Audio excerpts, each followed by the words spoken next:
A lot happened at the Eras Tour these last couple of nights in Argentina. And while I really wish I could pull up my computer and show you my Instagram, turns out Instagram won't work on my computer.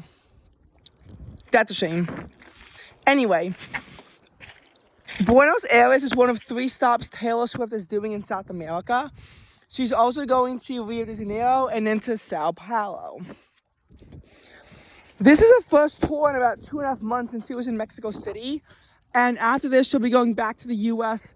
until she has to go to Japan in early February. She'll be in Japan, Australia, and then go all around Europe from, the spring all the way through August. And then she'll be coming back to the U.S. and then into Canada in the fall into early winter now of 2024. And again, November 2nd, 2024 is hopefully that date that I get to see a Taylor Swift concert in Indianapolis. A lot of stuff happened with this concert. First of all, in order to rehearse, Taylor Swift flew down there at the end of October, missing the Chiefs game against the Broncos. And the Broncos actually beat the Chiefs for the first time since 2015 and played Shake It Off in their stadium. And that was, again, the 29th of October. She obviously had to miss the game on the 5th of November that they played in Europe against the Dolphins. Just, by the way, imagine how brutal it is if you live on the West Coast and they play in Europe. I know it's usually not a West Coast team, but like when the Bucks play the Seahawks in Germany, if you were in Seattle and want to see that game, you had to get up at realistically 6:30 in the morning if you want to see that game, which is probably why they do it more so for the East Coast teams rather than the West Coast teams for that reason. If you're in Kansas City, I reasonably think you could afford to get up at 8:30 a.m. to see that game. And it was a good game, but there's no way Taylor could have been in Europe and then went back to South America. So she didn't see that game either. Chiefs actually have a Week 10 bye. She'll almost certainly be missing the game Week 11 against the Eagles, even though that was her old team, because she'll just be done in Rio de Janeiro and she'll probably want to stay in Brazil. Literally during the Week 12 game against the Raiders, Taylor Swift has a concert in Sao Paulo, so she'll be missing that game because you can't be in 2 places at once. She should be back Week 13 when they play the Packers on December 3rd, so she should be at that game. But again, she won't be there for a while, and who knows if she'll even go back by Week 13. In any case, so first of all, Reputation Taylor's version was very hotly anticipated to be announced during this tour, and it wasn't. On the November 12th show, it was so highly anticipated that it would be doing that she's even grinning and laughing.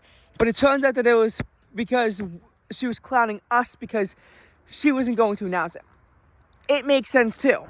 Her announcing Reputation Taylor's version would kill the 1989 era. A big reason why there was such a long gap between Speak Now Taylor's version after Red Taylor's version was released was because All Too Well was a commercial success. That, and also she was working on the album Midnights, which, who knows, maybe there is an 11th album being crafted right now. Though I kind of doubt it. And between Speak Now and 1989 Taylor's version, Speak Now Taylor's version was not a big success. Mainly because Speak Now in the first place was not a big success. There were no Billboard 100 hits from either the vaulted or the original. So it's a big reason why Taylor Swift might want to push 1989 Taylor's version.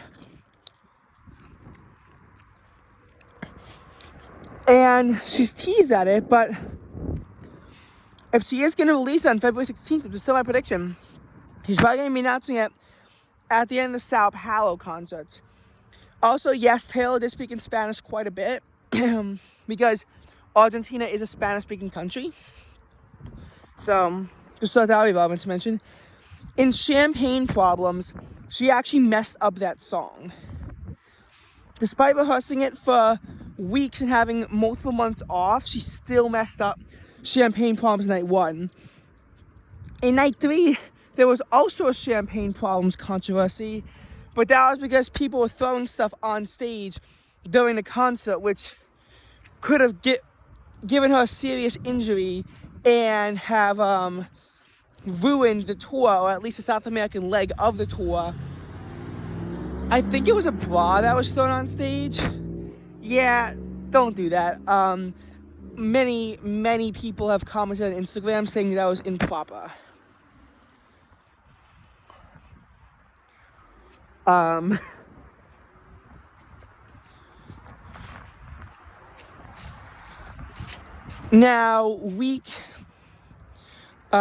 night 2 was when Travis Kelce was there, because again the Chiefs actually had a bye this week, so Travis Kelce was able to go down. She actually kissed Travis on stage after changing the lyrics to Karma, which I missed, to Karma is the guy on the Chiefs Coming Straight Home With Me. From the original, Karma is the guy on the streets, Karma Straight Haunts at Me, which was a very interesting change.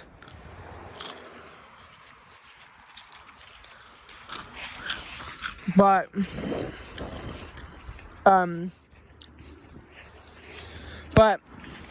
that has not actually been as famous as you might think it would be.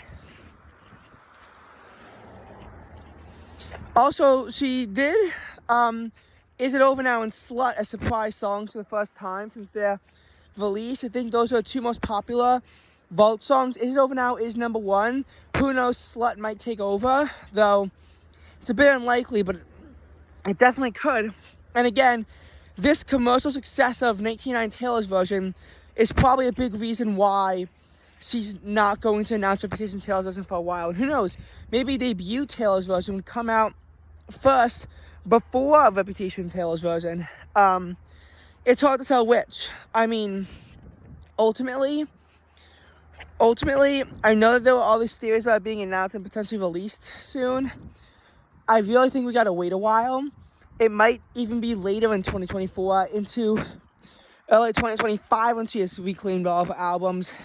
And again, that could just be because, these albums are a commercial success, so I'll be hesitant to release a new one. Fearless and Speak Now were not commercial successes for the Taylor's version because they weren't that big commercial successes when the initial albums came out. Whereas Red obviously had All Too Well 10-minute version, and then you had Midnight, which was also a pretty big success. And 1989 Taylor's version is her biggest success yet. I mean, the re-recording process might be banned because of the success of 1989 Taylor's version. To quote herself from Long Live, and the cynics were outraged, screaming, "This is absurd." I mean, people do think that's absurd that this much popularity can be attributed to an album. It's this and Midnight. But 1989 Taylor's version is a re-recorded album that many would think would not be able to achieve that much commercial success, and it's topping the charts right now. And it pretty much kicked Cruel Summer off because there's a Doja Cat song in the top 10, but like all 5 of her new vault tracks are in the top 10. And so is Style Taylor's version. And also, I think Bad Blood Taylor's version is back up there. They're having huge successes right now. Maybe it's blank space, I don't know. They're having huge successes right now. Cruel Summer went from being number 1 to number 6 because all these other 1989 songs took over, plus that Doja Cat song at number 4. 70% of the top 10 of the Billboard 100 is these new Taylor Swift songs. And that is pretty incredible for a re-recording. And again, she's probably going to wait for them for the hype to slowly decline before announcing Reputation Taylor's version. And a lot of people really thought it would happen last night. But again, not everyone is happy about it. Again, 1989 is my favorite album. It always will be. As much as I do listen to and love other albums and kind of hop around between liking them, I've always been firm on 1989 being my favorite. And I'm pretty firm Lover's my second favorite too, even though I haven't listened to it a lot in a while. I've been busy. But it's something really worth noting that 1989 is her biggest commercial hit as well. I mean, it truly is. And so it's no surprise to see the 1999 Taylor doesn't do so well. But again, there's just so much at play here with these Taylor's versions. And that's not even like all the drama there was at the concert. There was plenty of other things going on. I decided to pick those out because, again, it seems to be like a really notable aspect of it. And again, November 2nd, 2024, my parents aren't securing tickets yet. Hopefully they will soon before StubHub sells out of them, because for Taylor Swift that will happen.